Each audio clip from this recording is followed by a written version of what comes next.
আর এই বসিরহাটে আরো একটি খবর আপনাদের সামনে, যেখানে বসিরহাটে ভোট পরবর্তী হিংসার শিকার হচ্ছেন কারা না বিরোধীরা। সিপিএম কর্মীর বাড়ি, দোকান লুটপাট, আগুন। বসিরহাটে নিম দাঁড়িয়ার কোদালিয়া অঞ্চলে উত্তেজনা রীতিমতো। সিপিএম কর্মীদের দোকানে আগুন লাগায় তৃণমূলের দুষ্কৃতীরা। আর কাঠগড়ায় তৃণমূল নেতার ভাই শাহরাব মণ্ডল। ওই সিপিএম কর্মী স্ত্রী ঠিক কি বলছেন শুনবো। পঞ্চায়েতের প্রধান শাহরাব আর শাইনুর, ওরা দুই ভাই আরো লোকজন সব নিয়ে এসে আমার 7 দিন মানে মেরে দোকান বসে সব ভেঙেছি, আগুন দিয়ে সব পেট্রোলে জ্বালাই দিয়েছে,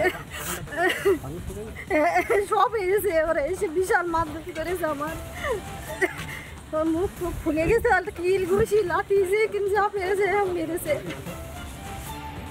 ভোট পরবর্তী হিংসার শিকার হচ্ছেন বিরোধীরা এবং কাঠগড়া সেই শাসক দল। কিন্তু শাসক দলের তরফ থেকে কি বলা হচ্ছে শোনাই আপনাদেরকে। তৃণমূল কংগ্রেসের এতে কোনো কর্মী জড়িত নেই। এইরকম একটা ঘটনা আইয়ুবগাজী করার পরে এলাকার মানুষ, পিফার বিভিন্ন এলাকার থেকে মানুষজন জড়ো হয়ে সেই জনরোষ তৈরি হয়েছে। সেই জনরোষে সেখানে একটা অগ্নিগর্ভ হয়েছে। তারপরে আমরা জানি না, আমরা আমাদের নেতৃত্বের কাছে ডাকে গিয়েছি, নেতৃত্বের সঙ্গে আমরা থানাতে এসেছি। আমাদের থানায় যেটা করণীয় পুলিশকে জানানো এবং প্রশাসনিকভাবে সে যাতে অ্যারেস্ট হয়, আইনানুগ ব্যবস্থা যাতে নিতে পারে পুলিশ, তার জন্য আমরা থানাতে আছি। ভোট মিটতেই বাংলাকে বিরোধী শূন্য করার চেষ্টা। বিজেপি দখলে থাকা পঞ্চায়েত জোর করে দখলের প্রয়াস। অন্দরান ফুলবাড়িতে একই চিত্র। পঞ্চায়েতে রীতিমতো তালা দিয়ে দেওয়ার অভিযোগ তৃণমূল আশ্রিত দুষ্কৃতীদের বিরুদ্ধে। আর মারধর করা হলো বিজেপি কর্মীকেও, যদিও অভিযোগ অস্বীকার করেছে আবার তৃণমূল নেতৃত্ব। দেখুন।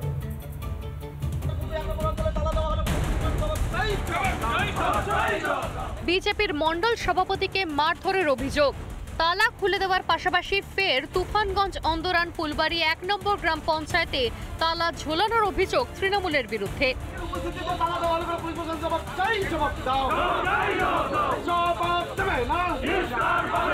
বিজেপি কর্মীকেও মারধর করা হয় বলে অভিযোগ।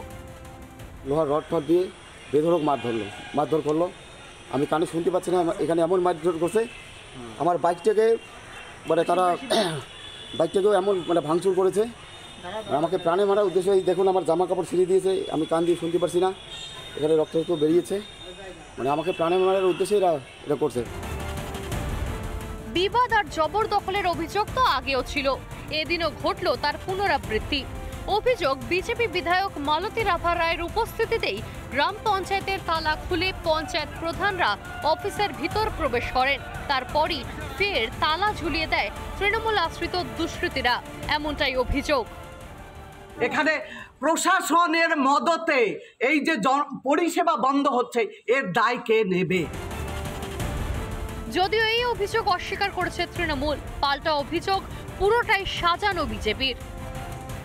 এর আগেও তো তারা নিজেদের মধ্যে গোষ্ঠী কন্দল করে নিজেদের পার্টি অফিস নিজেরা তালা মেরেছিল, নিজেদের গ্রাম পঞ্চায়েতে নিজেরা মারামারি করেছে।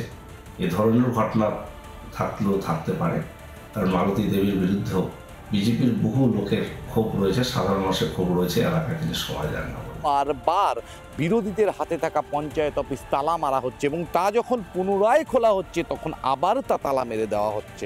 অর্থাৎ গণতন্ত্র কোন জায়গায় গিয়ে ঠেকেছে এ নিয়ে প্রশ্ন করছে বারবার বিরোধীরা। রীতিমতো উত্তপ্ত রয়েছে তুফানগঞ্জের এই এলাকা। কোচবিহার থেকে কিংশুকু দত্ত, রিপাবলিক বাংলা।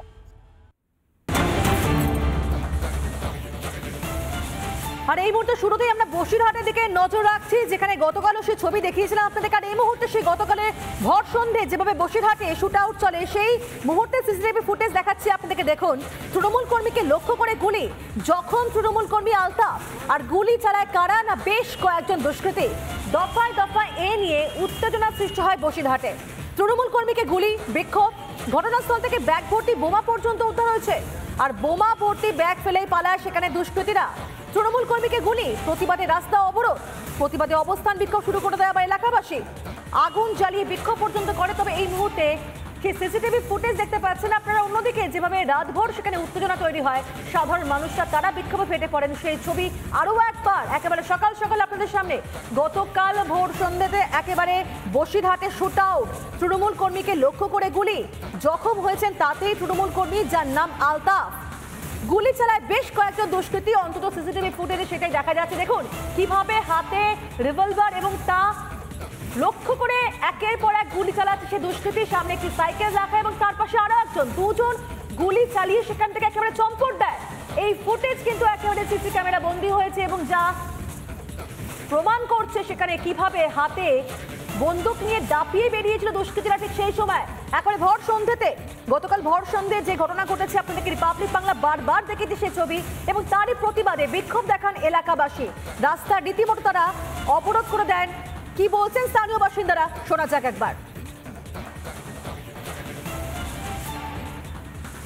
চারটে নাগাদ দুজন দুষ্কৃতী মোটরসাইকেল করে এসে সামনে গাড়ি রেখেছে, একজন হেঁটে এসে ভিতরে আলকাপ বলে একটা ছেলে জেরক্স করছিল, তাকে গুলি করে মোটরসাইকেল উঠে বেরিয়ে গেছে। যাওয়ার সময়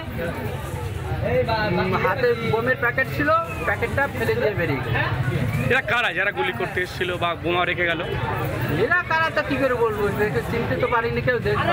আর এই যে গুলি খেয়েছেন নাম কি? আলকাপ মালিক। এ কি করে? এ হচ্ছে আপনার পাইলিং এর কাজ করে।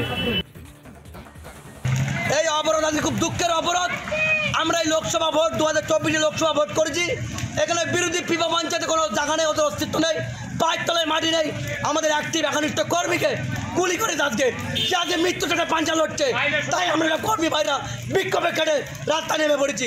এই আসামিকে 12 ঘন্টার মধ্যে অ্যারেস্ট করতে হবে, নাহলে আমরা বিক্ষোভ চালিয়ে যাচ্ছি, চালাবো।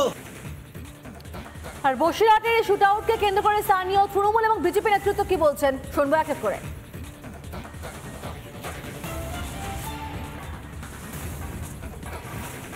ঘাটি এবং পিফা পঞ্চায়েত থেকে আমরা বিপুল পরিমাণে ভোটে লিড নিচ্ছি এবং গদ্দার শুভেন্দুর নেতৃত্বে দিকে দিকে দেখছেন সন্ত্রাস, বিজেপির কর্মীরা সন্ত্রাস শুরু করেছে। ওরা পরাজিত হওয়ার পরে আজকে খেজুরিতেও আমাদের 3 জন প্রতিনিধি দল গেছে, সেখানেও ওরা দোকানঘর বন্ধ করে দিচ্ছে, মাঠে যাওয়া বন্ধ করে দিচ্ছে। ওরা এনি হাউ এনি কস্ট বাংলার বুকে একটা দাঙ্গা লাগানোর চেষ্টা করছে এবং তৃণমূল কর্মীদের হিউজ পরিমাণে অ্যাটাক করছে।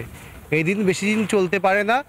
বাংলার মানুষ ওদের বিরুদ্ধে রায় দিয়েছে সন্ত্রাসের এগেনস্টে, আবার বাংলার মানুষ রুখে দাঁড়াচ্ছে সন্ত্রাসের এগেনস্টে। তৃণমূল কংগ্রেসের দাবি সম্পূর্ণ মিথ্যা। এই ঘটনায় বিরোধী রাজনৈতিক দলের কোনো যোগ নেই। আলতাফ বাবুর কোনো ব্যবসায়িক শত্রুতা ছিল কিনা, কিংবা তৃণমূল কংগ্রেসের নিজস্ব গোষ্ঠী কোন্দল কিনা, সে বিষয়ে খতিয়ে দেখা উচিত। বসিরহাট লোকসভা কেন্দ্র জয়ের পরেই তাদের শাসনকালেই এই দুরবস্থা হচ্ছে বসিরহাটের, সে বিষয়ে তৃণমূল কংগ্রেসের ভাবা উচিত এবং স্থানীয় পুলিশ প্রশাসনের উচিত দোষীদের খুঁজে বের করে দৃষ্টান্তমূলক শাস্তির ব্যবস্থা করা।